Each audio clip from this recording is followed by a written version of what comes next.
கடகத்தில் நிற்கக்கூடிய குரு பார்வை பலம் என்பது குருவுக்கு 5, 9 தான் விசேஷம். அவருக்கு குரு பலம் கொடுக்கறனால உலகத்தில் பொதுவாகவே கெட்ட விஷயங்கள் எல்லாம் பெரிய அளவு நடக்கும், நல்ல விஷயங்கள் பெரிய அளவு நடக்கும். அந்த நல்ல விஷயங்களில் பார்த்தா மருத்துவத்தில் புரட்சிகள் ஏற்படும். மழை வெள்ளங்கள் பயங்கரமாக அடிக்கும், கடல் பிளக்கும், நிலநடுக்கங்கள் கடலில் பெருசாகும், அதனால ஊருக்குள் தண்ணி வரும். அதே போல் நிலநடுக்கங்கள் உலகத்தில் பல பகுதிகளில் வரும். இது விருச்சிக ராசிக்காரர்களுக்கு மிக சிறந்த பலன் பார்வையில் இருக்க, மகர ராசிக்காரர்களுக்கு பலன், மீன ராசிக்காரர்களுக்கு பலன் இருந்தாலும் உலக தலைவர்களுக்கு போராத காலம். மக்களுக்கு வரி விதிப்பால் பாதிப்பு, வேலை வாய்ப்புகளால் பாதிப்பு, மக்களுக்கு டிப்ரெஷன் ஆகுது. யுத்த தளவாடங்கள் பெருசாக இல்லாமல் எளிமைப்படுத்தப்பட்ட யுத்த தளவாடங்கள் சேதங்கள் பெருசாகும். அணு ஆயுதத்துடன் பெரிய ஒரு ஆயுதத்தை இந்த பராப வருடத்தில் குரு பயிற்சியில் கண்டுபிடிப்பார். அது உலகத்தில் ரொம்ப பயமுறுத்தும். அதை எளிமையான ஒரு ஆள் கண்டுபிடிச்சிருப்பார்.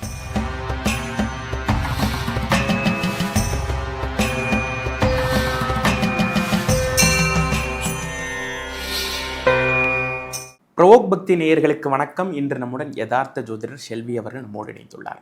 வணக்கம் சார். நமஸ்காரம். குரு பெயர்ச்சி 2026 என்ன மாதிரியான நற்பலன்களை எல்லாம் சுமந்து வருது சார்? ப்ரோவோக் பக்தி நேயர்களுக்கு நிர்வாகத்திற்கும் இனிய நல்வாழ்த்துக்கள். உங்கள் அனைவருக்கும் இனிய குரு பெயர்ச்சி நல்வாழ்த்துக்கள். அதில் தொடர்ச்சியாக ஸ்பான்சர் செய்யக்கூடிய அத்தனை நல்ல உள்ளங்களுக்கும் நன்றிகள். ப்ரோவோக் நேயர்களுக்கு இந்த நிகழ்ச்சியை வெற்றிகரமாக ஆக்குவதற்கு உங்களுடைய ஆதரவு எங்களுக்கு மிக தேவை. அதற்கு எங்களுடைய நன்றிகள்.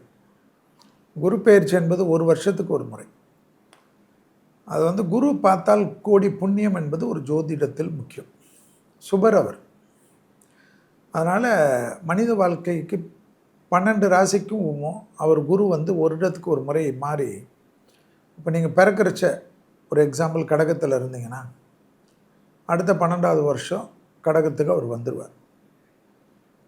ஸோ அப்போ ஒரு பரியாயம்னு கணக்கு. இது 24 வயசில் 2 வாட்டி வந்துடுவார், 36 வயசில் 3 வாட்டி வந்துடுவார், 48 வயசில் 4 வாட்டி வந்துடுவார், 60 வயசில் 5 வாட்டி வந்துடுவார், 72 வயசில் 6 வாட்டி வந்துடுவார். இது கணக்கு. ஸோ அந்த குரு மனிதனுக்கு, ஏன்னா சனி 2.5 ஆண்டு காலம், ராகு கேது 18 மாதம், 1.5 ஆண்டு காலம். அதனால் சட்டுன்னு ஒரு வருஷத்தில் குரு நமக்கு நல்லது பண்ணுவாரான்னு சுபர். அவர் பார்த்தால் எல்லா தடைகளும் போகும் என்றது ஒரு 26/5/2026 அன்று வாக்கியபடி மிதுனத்திலிருந்து கடகத்துக்கு பயிற்சி ஆகிறார்.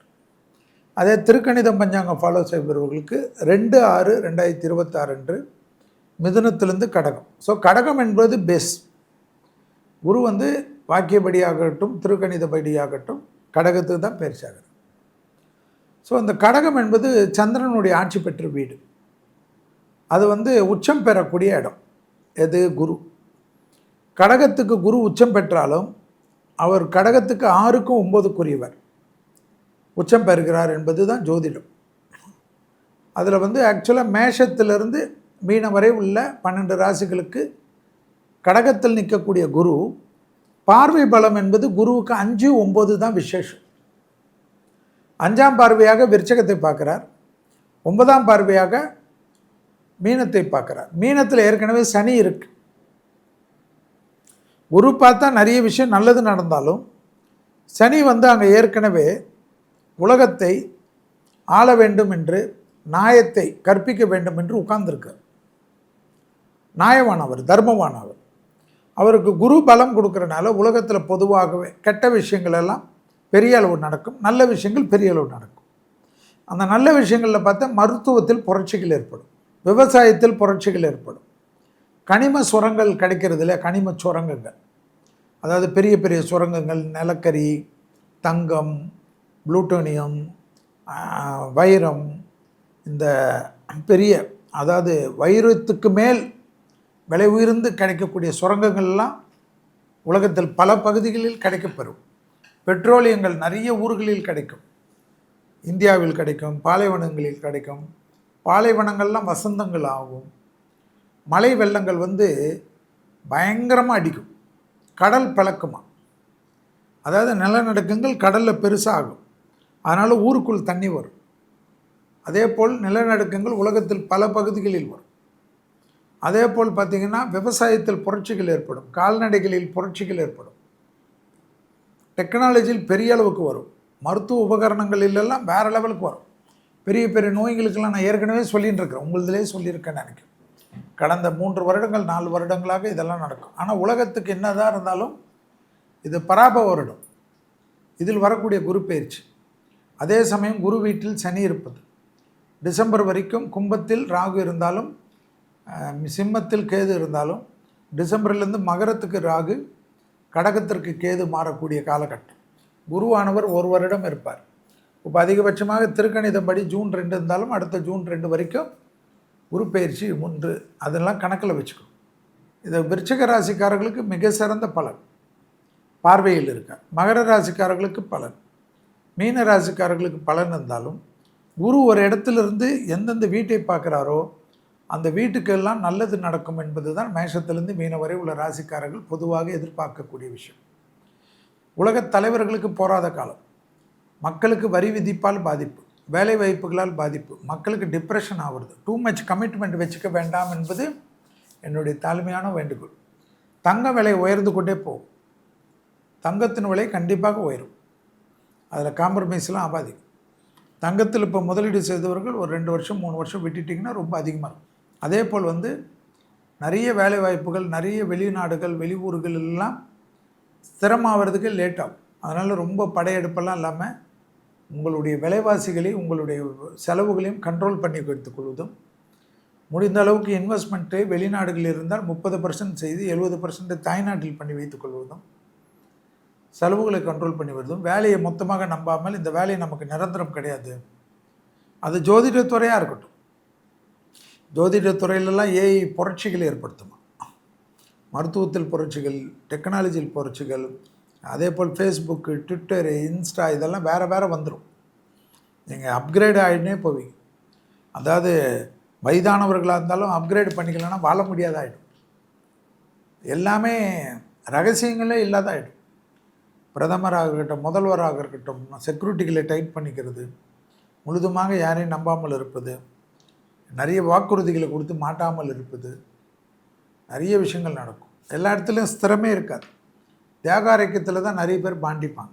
ஏன்னா பராபவரிடம் தலைவர்களுக்கு, பிரதமர்களுக்கு, முதல்வர்களுக்கு, மத்திய மந்திரிகளுக்கு, மேஜர் ஜெனரல்களுக்கு, போலீஸில் உயர் அதிகாரிகளுக்கு, புரியுதுங்களா உங்களுக்கு, ஸ்போர்ட்ஸ்மேன்களுக்கு, விளையாட்டுத்துறை, சினிமா துறையில் இருக்கிறவர்கள், பாடகர்கள், இசைஞானி, இசை விற்பனர்கள், இசையில் பெரிய லெவல் சக்கரவர்த்திகளாக இருப்பவர்கள், அவர்கள் பாட்டு வருது என்றாலே 1,00,000 பேர் டிக்கெட்டு வாங்கக்கூடிய அளவுக்கு இருக்கிறவர்கள், அதுபோல் நிறைய டான்ஸில் இருப்பவர்கள், பெரிய அளவுக்கு மடாதிபதிகள், அந்த மடாதிபதிகளுக்கு 1 கோடி பேரெல்லாம் இருப்பாங்க ரசிகர்கள். அதுபோல் இவர்கள் எல்லாருக்கும் கொஞ்சம் போட்டு பார்க்கும், கவனமாக இருக்கும். இந்த வாறு சரியாயிடும், அது சரியாயிடும், இது வாறு போனால் இன்னொரு வாறு வரும். ஸோ போர் சத்தங்கள் உயர்ந்து கொண்டே இருக்கும். அதே போல் யுத்த தளவாடங்கள் பெருசாக இல்லாமல் எளிமைப்படுத்தப்பட்ட யுத்த தளவாடங்கள் சேதங்கள் பெருசாகும். அணு ஆயுதத்துடன் பெரிய ஒரு ஆயுதத்தை இந்த பராப வருடத்தில் குரு பயிற்சியில் கண்டுபிடிப்பார்கள். அது உலகத்தில் ரொம்ப பயமுறுத்தும். அதை எளிமையான ஒரு ஆள் கண்டுபிடிச்சிடுவார். அணு ஆயுதம் செய்வதைப் போல் 100 மடங்கு செய்யும் என்று அதெல்லாம் வைத்துக்கொண்டு பயமுறுத்துறது, இதெல்லாம் ஒரே தீவிரவாத பிரச்சனைகள், எல்லை பிரச்சனைகள், யுத்த பூமிகள், நோய்கள் பரவுது, பயோ வெப்பன்ஸ் பரவுது, மனிதனான் பறந்து பயோவார் என்பது இதெல்லாம் கொஞ்சம் பார்த்துக்கணும். மகான்கள் தரிசனம், சிவன் வழிபாடு தரிசனம், பெருமாள் வழிபாடு தரிசனம், நீர்நிலைகளில் பேராபத்து, நீர்நிலைகள் கெட்டு போகிறது, மலை பிரதேசங்களில் பாதிப்பு ஏற்படுவது, ஸோ இதெல்லாம் பார்த்துக்கணும். இதெல்லாம் இருக்குது. நல்லது நிறைய இருந்தாலும் எல்லாமே இதுவும் கடந்து போகும் தான். 60 வருடத்துக்கு முன்னாடி பராப வருடம் வந்துட்டு தானே போயிருக்கு. ஸோ இதுவும் கடந்துட்டு போகும். கஷ்டங்கள் அதிகமாக இருப்பது உத்தியோகத்தில், வேலைகளில் தான் நான் பார்க்கிறேன். ஸோ இந்த வேலை வாய்ப்பிலே பெரிய கமிட்மெண்ட் இல்லாமல் இருந்தால் யாராக இருந்தாலும் சமாளித்து கொள்வார்கள். அது ஆங்கரிங்காக இருந்தாலும் சரி, ஜோசியராக இருந்தாலும் சரி, மருத்துவராக இருந்தாலும் சரி, தொழிலதிபர்களாக இருந்தாலும் சரி, அரசியல்வாதிகளாக இருந்தாலும் சரி, ஒரே நாளில் கவுந்து விடக்கூடிய அமைப்பெல்லாம் பராப வருடத்தில் இருப்பதும் குரு பெயர்ச்சியில் இருப்பதும் ஞாபகத்தில் வைத்து கொண்டால் நல்லது.